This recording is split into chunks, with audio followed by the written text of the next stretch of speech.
Basimba Minduki babomi basivili tukumi sato na minei na mposo mibale na Nord Kivu pe na Sud Kivu.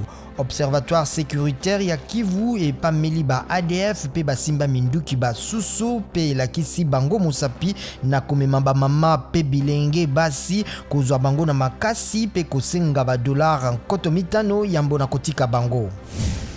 Bakambi babituka basengi bobandi na kotiama na misala ya mokano mopesi bango nzela ya kolongola eteni ya misolomi ya leta bituka bisengeli na yango likitali ya bango liambala sambo na mokonzi ya ekolo lisili lelo na Kinshasa.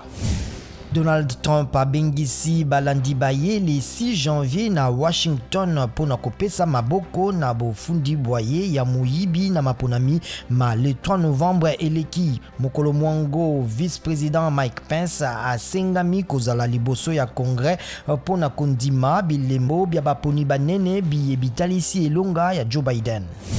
Azarias Ruberwa azali nzoto ya kolemba kasi mwa malamu elobi molobeli waye.